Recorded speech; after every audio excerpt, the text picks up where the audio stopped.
Valentine's week চলছে, ফেব্রুয়ারি মাস। নিজের হাতে রান্না করেও কিছু খাওয়াতে পারো। অ্যাকচুয়ালি আমরা কি করে তাকে হার্ট করে ফেললাম।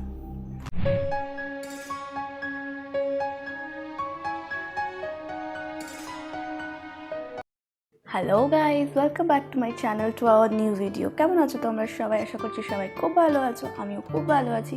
তাই চলে এসেছি তোমাদের সাথে আবার নতুন একটা ভিডিও নিয়ে, নতুন একটা টপিকে ডিসকাশনে। যদিও ভ্যালেন্টাইন্স উইক চলছে, জানি না তোমাদের সবাই কেমন চলছে না চলছে, অবভিয়াসলি আমাকে কমেন্টে জানিও। হ্যাঁ, আজকে আমি ছেলেদের জন্য এমন কিছু টিপস দেবো, যেই 7টা টিপসের দ্বারায় তোমরা নিজেদের প্রেমিকাদের মনের রাগ ভাঙাতে পারবে বা নিজেদের মনের কথা বলতে পারবে। ভ্যালেন্টাইন্স ডে আসছে, তাই এই টিপসগুলো কিন্তু তোমাদের জন্য খুব ইম্পর্ট্যান্ট হবে। যাকে নিজের মনের কথা বলতে পারছো না, এই টিপসের দ্বারা তাকে নিজের মনের কথা বলতেও পারবে। আর যাদের মধ্যে একটু মিসআন্ডারস্ট্যান্ডিং হয়েছে, তারা মিসআন্ডারস্ট্যান্ডিংটা দূর করে নিজেদের রিলেশনটাকে এগিয়ে নিয়ে যাবে। তো এই টিপসগুলো কিন্তু খুবই ইম্পর্ট্যান্ট। ফার্স্ট থেকে লাস্ট অব দি ভিডিওটাকে দেখতে থাকো। আর ভালো লাগলে অবশ্যই like, comment, share and subscribe করে আমাকে সাপোর্ট করো। তো চলো স্টার্ট করা যাক। আমাদের ব্যক্তিগত জীবনে দৈনন্দিন নানা ঘটনার প্রভাবের ফলে না, আমরা কখনো কখনো নিজেদেরও মন খারাপ করে বসি, আবার কখনো কখনো মন খারাপ বা নিজের প্রিয়জনদের সঙ্গে অনেক ভুল বোঝাবুঝি করে বসি।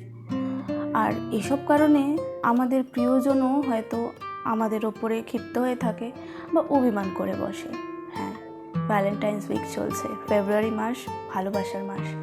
তাই সেই ভুল বোঝাবুঝি মিটিয়ে, সেই অভিমান মিটিয়ে নিজেদের সম্পর্ককে এগিয়ে নিয়ে যাওয়ার নামই তো ভালোবাসা। তাই আজকের এই টিপসগুলো শুধুমাত্র তোমাদের জন্য। ফার্স্ট, নিজের প্রিয় মানুষটিকে নিয়ে যাও কোনো রেস্টুরেন্টে, নিয়ে গিয়ে তার পছন্দ মতন কোনো কিছু খাওয়ার খাওয়াও, এবং খাওয়ার পাশাপাশি মেতে ওঠো তার মন পছন্দ কিছু গল্পে বা তার পছন্দ মতন কিছু কথাতে। যে তোমাকে ভালোবাসে, যাকে তুমি ভালোবাসো, তার এই যে মোমেন্টগুলো না, এই মোমেন্টগুলোই তার কাছে খুব মেমোরেবল মোমেন্ট। এই টাইম স্পেন্ড করতে করতে দেখবে কখন মুহূর্তের মধ্যে তার মুডটা ঠিক হয়ে গেছে। সেকেন্ড, পারলে তাকে কিন্তু তোমরা নিজের হাতে রান্না করেও কিছু খাওয়াতে পারো। হ্যাঁ, তার পছন্দ মতন কোনো খাবার তাকে বসিয়ে তার সামনে নিজে রান্না করে খাওয়ালে, তোমার তার প্রতি দেওয়া এই এফার্ট দেখে তার মন কি করে খারাপ থাকে বলো? দেখবে খুব শিগগিরই তার মুডটা ঠিক হয়ে যাবে। যখন সে দেখবে তুমি তার জন্য এত কিছু করছো, তার জন্য নিজের হাতে খাবার বানাচ্ছ, সে ওই খাবারটা খাওয়ার আগেই দেখবে তার মুডটা ঠিক হয়ে গেছে।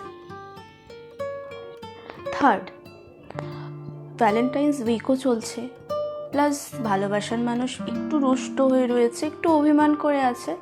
তার রাগ ভাঙাতে গেলে, তার সাথে কথা বলতে গেলে তার জন্য একটা ছোট্ট উপহারও নিয়ে আসতে পারো। কোন মেয়েরা না পছন্দ করে বলো তার ভালোবাসার মানুষের হাত থেকে উপহার পেতে, তাই না বলো? তার মুড ঠিক করার জন্য ছোট্ট যে কোনো একটা উপহারই কিন্তু যথেষ্ট। এটাও ট্রাই করতে পারো তোমরা। ফোর্থ, যখন দেখছো মানুষটা রুষ্ট হয়ে রয়েছে, নিজেও তার সাথে কথা বলতে সাহস পাচ্ছ না, সেক্ষেত্রে আমাদের তো এখন কত সোশ্যাল মিডিয়ার কত সাইট, তাই না? নিজেদের ভালো কিছু মোমেন্টসের ফটো দিয়ে, নিজে ভালো কিছু লিখে সেটাকে প্রেজেন্ট করলে, যখন নিজেদের ভালো কিছু মোমেন্ট বা তার সম্পর্কে বা নিজেদের রিলেশনের সম্পর্কে কোনো একটা কিছু লিখলে, সেটাকে যখন সামাজিকভাবে প্রকাশ করলে নিজের মনের ভাবটাকে, দেখবে সে মনে মনে একটু হলেও তার অভিমানটা কমে যাবে বা রাগটা কমে যাবে। দেখবে সে মনে মনে খুব খুশি হবে, কিন্তু মুখে যদি নাও বলে। ফিফথ, প্রশংসা শুনতে কার না ভালো লাগে বলো? তোমারও ভালো লাগে, আমারও ভালো লাগে, তাই না? আর প্রশংসার মাধ্যমে কিন্তু অনেক কঠিন মনকেও কিন্তু নরম করে তোলা সম্ভব। আর নিজের ভালোবাসার মানুষের কাছ থেকে প্রশংসা শুনতে কার না ভালো লাগে বলো? যে কোনো মানুষের মনই গলে যাবে। আর গবেষণায় কিন্তু দেখাই গেছে যে মেয়েদের এই জিনিসটাতে কিন্তু কোনো বিরক্ত নেই। নিজের ভালোবাসার মানুষের কাছ থেকে প্রশংসা শুনবে, তাতে কিন্তু একবারও বারণ করবে না তারা। তাই এটাও ট্রাই করতে পারো। সিক্সথ, নিজের প্রিয়জনের কাছ থেকে আলোচনার মাধ্যমে জানার চেষ্টা করো যে তার মনটা খারাপ কেন। অনেক ক্ষেত্রে আমরা এমন কোনো কাজ করে ফেলি বুঝে উঠতে পারি না যে অ্যাকচুয়ালি আমরা কি করে তাকে হার্ট করে ফেললাম। তাই তার কাছ থেকে জানার চেষ্টা করো, কারণ সে যখনই তোমাকে সেটা বলবে তখনই তুমি সেটার সলিউশন বার করতে পারবে। লাস্ট আমার যে পয়েন্টটা খুব ইম্পর্ট্যান্ট একটা পয়েন্ট বলে মনে হয়, এই সব কিছু তো আছেই, কিন্তু এই সব কিছুর সাথে সাথে না দুজনে মুখোমুখি বসে তোমাদের সমস্যাটা নিয়ে আলোচনা করো। তোমার কোনটা ওর খারাপ লাগছে, ওর কোন জিনিসটা তোমার ক্ষেত্রে খারাপ লাগছে। তো এই জিনিসটা নিয়ে যখনই আলোচনা করবে না তখনই দেখবে সমস্যার সমাধান বেরিয়ে যাবে। কারণ এই সমস্যার সমাধানটা বেরিয়ে গেলেই কিন্তু দুজনের মনই কিন্তু ঠিক হয়ে যাবে। তখন দেখবে দুজনের মধ্যে কোনো মিসআন্ডারস্ট্যান্ডিং নেই, কারোর প্রতি কোনো অভিমান নেই, কোনো কিছুই নেই। তাই এই পয়েন্টগুলো না যেমন তেমন, কিন্তু লাস্টের এই পয়েন্টটা কিন্তু ধরতে গেলে খুবই ইম্পর্টেন্ট। জাস্ট একটুখানি এফোর্ট দিলাম বা ইগনোর করে দিলাম সেটা না, দুজনে মুখোমুখি বসতে হবে, বসে দুজনে জিনিসটাকে সর্ট আউট করতে হবে।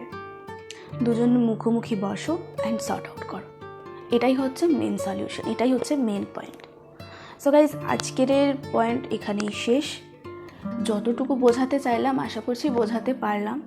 আশা করছি এটাতে তোমাদের প্রবলেমের অনেকটাই সর্ট আউট হয়ে যাবে, অনেকটাই সলিউশন বেরিয়ে যাবে। এই সলিউশনগুলো করে নিয়ে নিজেদের রিলেশনটাকে এগিয়ে নিয়ে যাও অ্যান্ড ভ্যালেন্টাইন্স উইকটাকে খুব খুব খুব ভালোভাবে এনজয় করো। সো গাইজ, আজকের ভিডিওটা কেমন লাগলো অবভিয়াসলি কমেন্ট করে জানিও। ভালো লাগলে like comment share and subscribe করে আমার পাশে থেকো। সো গাইজ, দেখা হচ্ছে আবার নেক্সট কোনো ভিডিওতে, নেক্সট কোনো টপিকে ডিসকাশনে। আজকে চলি, টাটা।